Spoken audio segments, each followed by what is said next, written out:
dalam bersatu di bawah satu bahasa. Bandingkan dengan negara-negara seperti Indonesia yang bersatu di bawah satu bahasa Indonesia. Sama juga seperti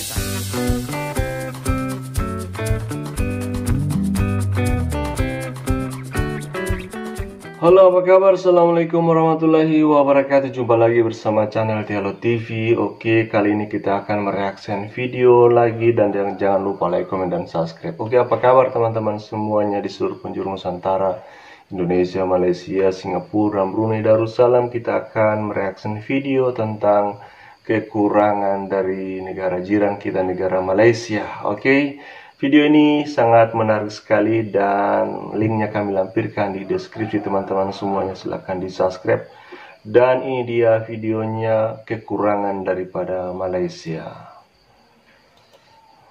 Malaysia dengan negara Asia Tenggara lain, kita ni boleh dikatakan bertuah dan mempunyai banyak kelebihan berbanding mereka. Malah negara jiran sendiri banyak yang datang ke Malaysia untuk mencari rezeki. Tapi yang menariknya hari ini kita bukan nak cerita pasal kelebihan Malaysia, tapi kekurangan Malaysia berbanding negara Asia Tenggara lain. Korang jangan risau, saya bukanlah nak memburukkan negara sendiri. Sebaliknya, untuk melihat di mana kita boleh memperbaiki diri untuk menjadi lebih baik. Lepas ini saya akan buat video kelebihan Malaysia pula. Jadi jangan lupa subscribe supaya tak terlepas. Oke, kita akan menyaksikan ini dia kekurangan daripada Malaysia. Tentu di balik kekurangan ada kelebihan-kelebihan daripada negeri jiran kita, negeri jiran Malaysia. Masalah warga asing. Pertama sekali masalah warga asing. Memang warga asing ini sangat menjadi pekerjaan rumah bagi negara Malaysia, terutama pendatang haram. Mari kita berbicara tentang masalah warga asing. Malaysia memang terkenal sebagai destinasi untuk mencari peluang pekerjaan, tetapi kedatangan warga asing secara tidak sah turut membawa pelbagai masalah seperti jenayah dan ketegangan sosial. Saya faham yang Malaysia memang memerlukan warga asing kerana kurangnya buruh kasar di negara kita. Tapi janganlah sampai ada yang boleh lepas secara haram. Kita perlu mengambil tindakan yang lebih tegas untuk mengawal kedatangan warga asing ini agar dapat memastikan keselamatan dan kesejahteraan negara. Kemasukan Rohingya yang tidak pulang-pulang juga sangat merisaukan saya. Bandingkan dengan negara jiran, mereka sangatlah sensitif dengan kemasukan pendatang haram.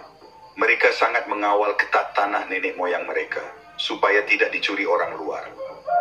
Jangan kerana baik sangat bantu orang, akhirnya akan memakan diri kita di kemudian hari.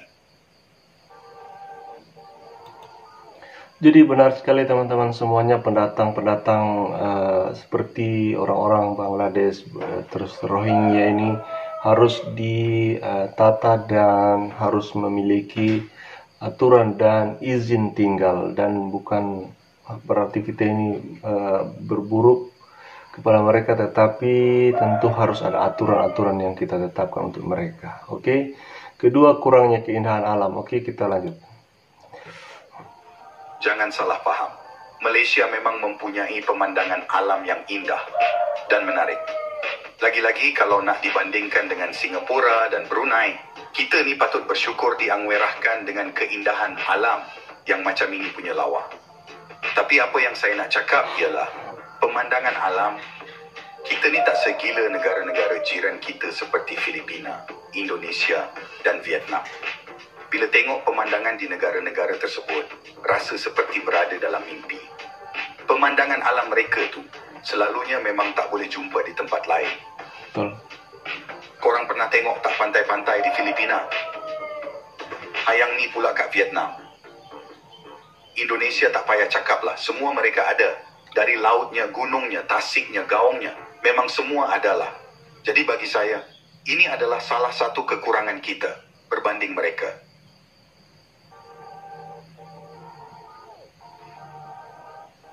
Seterusnya, mari kita perbincangkan mengenai identiti budaya Malaysia.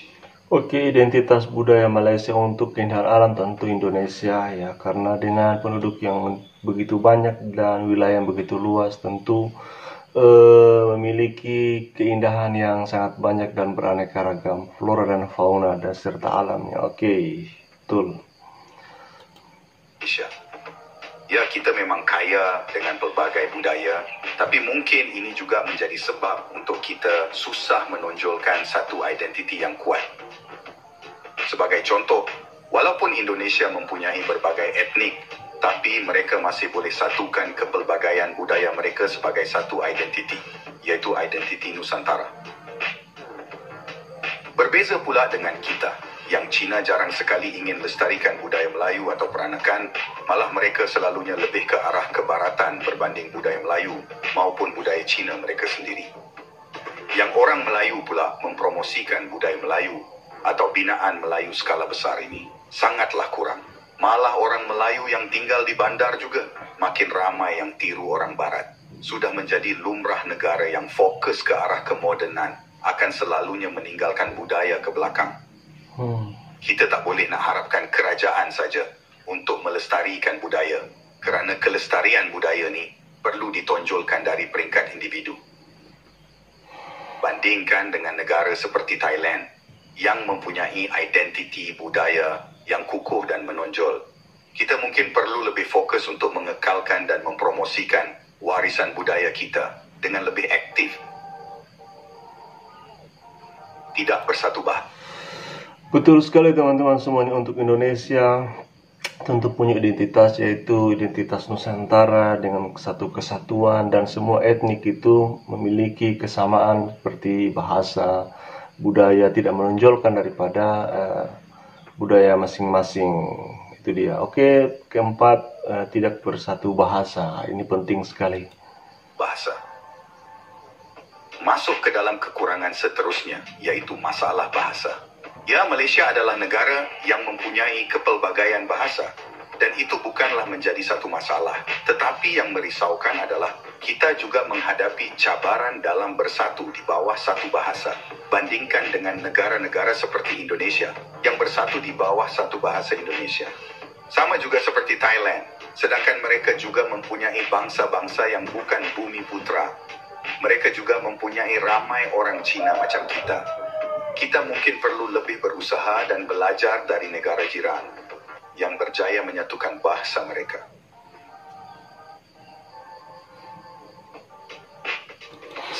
Jadi teman-teman semuanya, untuk bahasa ini sangat penting sekali. Ini untuk mempersatukan bagaimana orang-orang yang di pelosok bisa kita berkomunikasi tentu dengan satu bahasa. Kalau untuk Indonesia, mereka atau kita disatukan dengan bahasa Indonesia. Oke? Walaupun dia etnik Cina ataupun dia dari negara mana, dia harus belajar bahasa Indonesia. Penting tuh. Oke? Sekarang, mari kita bincangkan kekurangan terakhir, yaitu kurangnya pengiktirafan Malaysia di mata dunia. Ya, kita boleh dibilang sebagai hidden gem Asia Tenggara. Tetapi masalahnya ialah kebanyakan orang di luar sana masih belum terlalu mengenali kita dengan baik. Bila kita berbual dengan rakan dari negara-negara barat, mereka mungkin lebih kenal dengan Thailand atau Indonesia berbanding Malaysia. Berjiran dengan negara yang terkenal alam semula jadinya di dunia seperti Indonesia, budaya unik seperti Thailand, dan salah satu bandar termaju dunia Singapura membuatkan kita susah untuk menonjol. Jadi kita perlu lebih kuat promosikan keunikan negara kita. Mungkin pantai, kita tak segila pantai Filipina, tapi mungkin kita boleh letak seni bina unik Malaysia di pantai.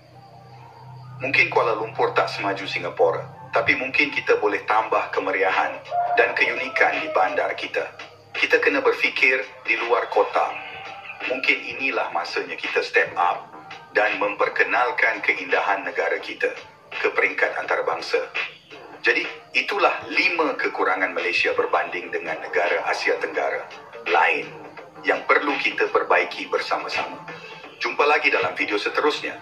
Kalau korang suka video-video macam ni, korang bolehlah datang ke channel saya. Jangan lupa subscribe ya. Oke teman-teman semuanya, itu dia video tentang kekurangan Malaysia, dan tentu kita harus belajar dari pengalaman seperti ini, dan ini ya harus mengakui daripada kekurangan dan kelebihan, terutama seperti apa yang disampaikan oleh video tadi. Oke teman-teman semuanya, itu dia kekurangan dan kelebihan. Tentu ini sekali lagi menjadi pelajaran buat kita. Kita harus menyatukan daripada visi misi kita untuk memajukan bangsa, terutama bangsa Indonesia. Oke, itu dia, dan terima kasih atas kunjungannya, dan next video selanjutnya. Dan jangan lupa like, komen, dan subscribe untuk channel Tialo TV.